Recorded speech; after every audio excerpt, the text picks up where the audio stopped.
Think you know the whole story? Turns out you were probably taught the half-truth. Welcome to Half-Truths. Close your eyes for a moment and picture it. You're probably in your elementary school science class, or maybe curled up on the couch watching a nature documentary. The narrator's voice is calm and authoritative. On the screen, a creature straight out of a storybook perches on a branch. It's a chameleon. It takes a slow, deliberate step onto a vibrant green leaf, and like magic, its mottled brown skin shimmers and transforms, melting into the exact shade of the foliage. It's a perfect disappearing act. The message was simple, and it stuck with us for decades. Chameleons are the undisputed masters of camouflage.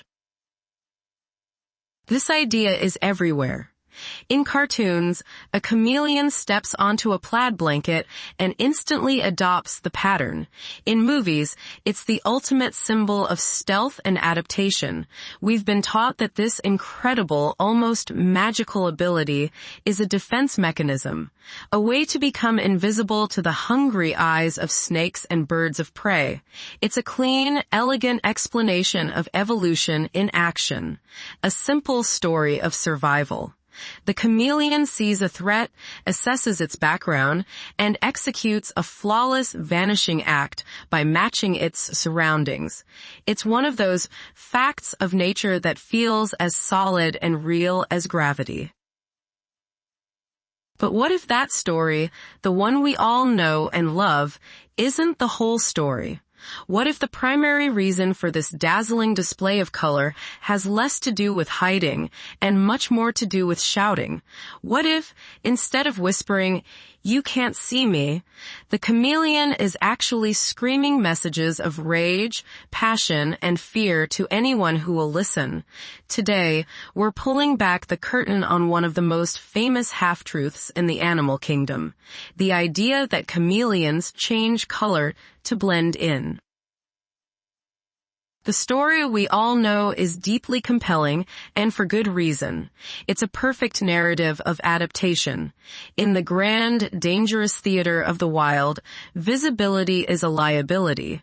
For a small, slow-moving lizard, being seen means being eaten. So evolution bestows upon the chameleon a superpower, the cloak of invisibility.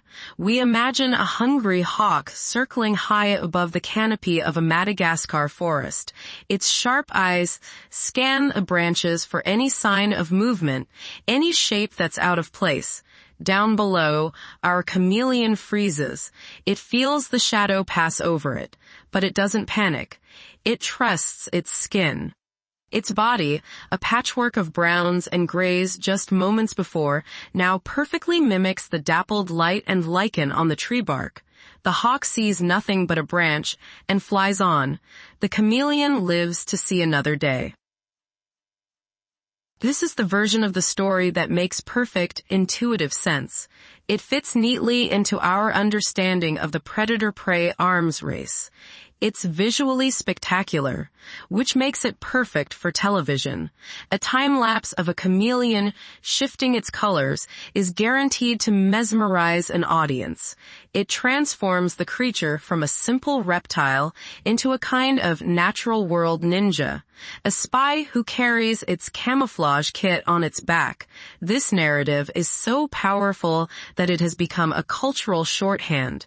When we say someone is a chameleon, we mean they are adaptable, able to fit into any social situation, to blend in seamlessly. Pop culture has cemented this idea in our minds. Think of Pascal, the pet chameleon from Disney's Tangled. His color changes are used for comic relief, often reflecting his mood, but the underlying assumption is always his ability to blend in. This simplification is effective for storytelling, but it glosses over the brilliant complexity of the real animal. The myth of the chameleon as a master of disguise is easy to package, easy to remember, and visually undeniable. When you see a green chameleon on a green leaf, the conclusion seems obvious. And for a long time, this was the accepted wisdom, not just in classrooms, but in scientific circles as well. It's a classic case of correlation being mistaken for causation. We see an animal that can match its background, and we assume that's the primary function of the ability. But the moment you start looking a little closer, the story starts to fray at the edges. Little inconsistencies begin to appear, pulling at the thread of this tidy explanation. The first and most glaring is the sheer vibrancy of their color palette. If the goal is to disappear into a world of greens and browns, why are chameleons capable of producing some of the most spectacular, eye-watering colors in the animal kingdom? Think of a panther chameleon. The males can flush with brilliant turquoise, electric blue, searing orange, and vibrant yellow, often in stunning geometric patterns. These are not the colors of camouflage. They are the colors of a billboard. Displaying these hues in a forest is the equivalent of wearing a neon sign that flashes, "Eat me." It's the exact opposite of hiding. Then there's the speed. While some animals do change color for camouflage, think of the octopus or the flounder. The chameleon's ability is notable for its incredible swiftness. A chameleon can change its entire appearance in a matter of seconds. Camouflage, by its nature, is usually about matching a static environment. If a chameleon is sitting on a brown branch, it doesn't need to rapidly flash different colors. It just needs to be brown. Why evolve such a high-speed, dynamic system if the goal is to match a stationary background? The technology seems far too advanced for the simple task of hiding. It's like using a supercomputer to do basic arithmetic. The origin of this half-truth is easy to understand. Early European naturalists who first encountered these creatures were quite reasonably astonished. They saw an animal that could alter its skin tone and documented what seemed to be the most logical explanation. Aristotle himself, over 2,000 years ago, wrote about the chameleon's ability to change color, linking it to fear and its surroundings. For centuries, this was the prevailing theory because it was the most obvious one. And in the world of nature documentaries and school textbooks, where time is limited and complex ideas need to be simplified, they change color to hide is a perfect, bite-sized piece of information. The nuance gets lost in the edit. The real breakthrough in understanding this phenomenon came not from observing them in the wild, but from looking deep inside their skin. For a long time, it was thought that chameleons changed color the way many other animals do, by dispersing pigments like melanin within their skin cells. Pushing dark pigment to the surface makes the skin darker. Pulling it back makes it lighter. And this is part of the story, but it's the slow, boring part. It can't explain the brilliant, iridescent blues and greens that seem to flash into existence. The real secret lies in a specialized layer of skin cells called iridophores. These iridophores contain microscopic nanocrystals of guanine, the same substance that makes fish scales shimmer. These crystals are arranged in a precise, lattice-like structure. And here is the genius of the chameleon's design. The chameleon can actively change the spacing between these crystals. It can flex and relax the lattice. When the crystals are packed closely together, they reflect shorter wavelengths of light, like blue and green. When the chameleon relaxes the lattice and the crystals move farther apart, they reflect longer wavelengths, like yellow, orange, and red. This is not a chemical change. It's a physical one. The chameleon is literally tuning its skin to reflect specific colors of light. It's a living, breathing, photonic crystal. This discovery was the aha moment for science. Such a sophisticated, high-energy, and fast-acting mechanism must have evolved for something far more important and dynamic than just sitting still and matching a leaf. So, if not primarily for camouflage, then what is all this biological wizardry for? The answer reveals the chameleon to be not a shy wallflower, but a creature with a rich, dramatic, and surprisingly loud social life.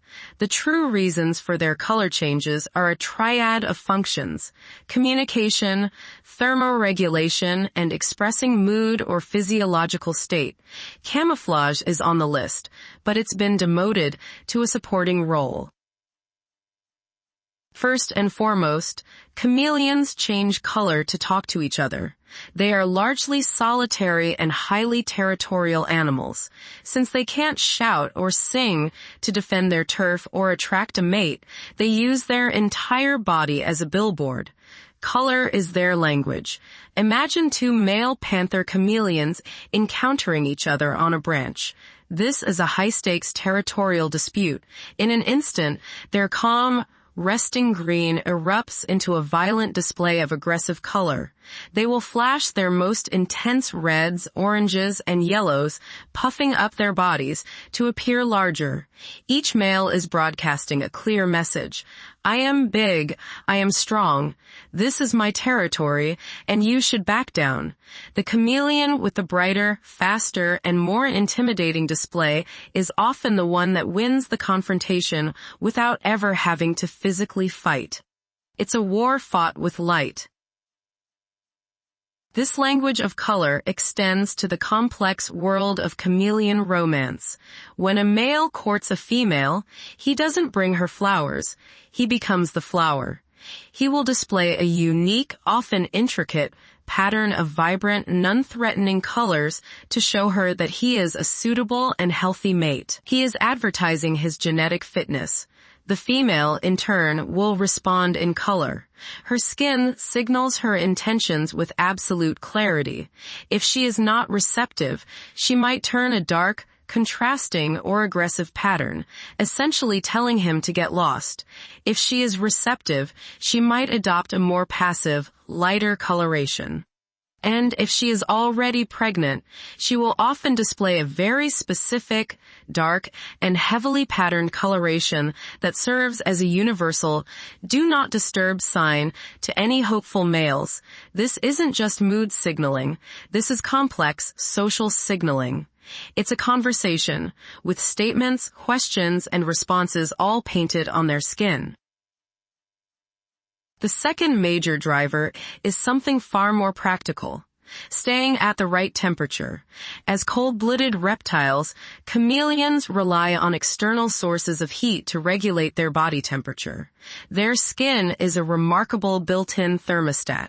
On a cool morning, a chameleon needs to warm up quickly to get its metabolism going. To do this, it will turn its skin a very dark green, brown, or even black. Dark colors are excellent at absorbing light and heat from the sun. By going dark, the chameleon can soak up solar energy much more efficiently. Conversely, in the intense heat of the midday sun, overheating is a serious danger. To cool down, the chameleon does the opposite. It will turn its skin a very light pale green, tan, or even almost white. These light colors are highly reflective, bouncing the harsh sunlight away from its body and helping it maintain a safe internal temperature. This is a purely physiological response, a life-saving adaptation that has little to do with what predators might be seeing. It's about surviving the elements, minute by minute. Watching a chameleon throughout the day, you would see its base color subtly shifting, getting darker and lighter with the changing angle and intensity of the sun.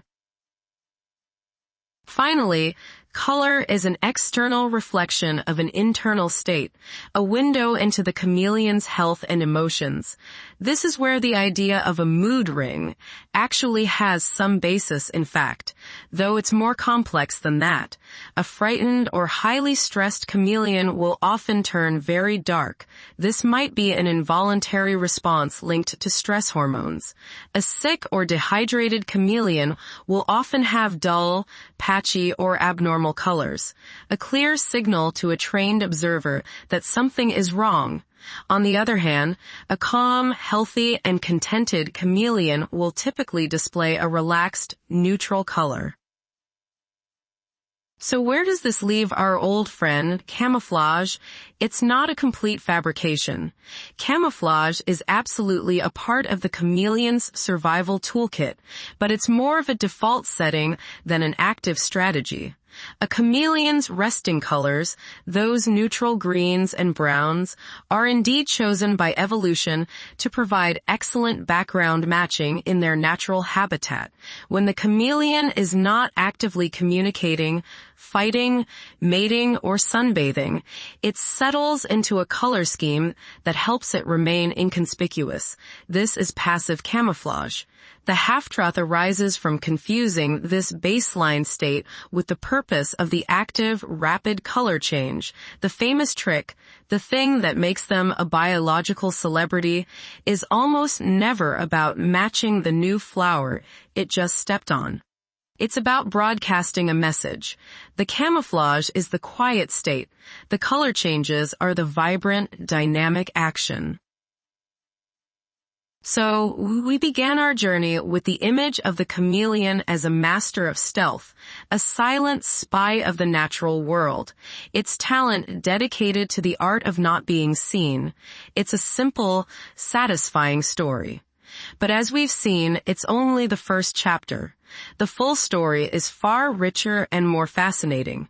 The chameleon isn't a shy creature trying to fade into the background. It is a bold communicator, a socialite, a warrior, and a lover, wearing its heart, its ambition, and its intentions on its skin for all the world to see. The half-truth about chameleon camouflage teaches us a valuable lesson about how we observe the natural world.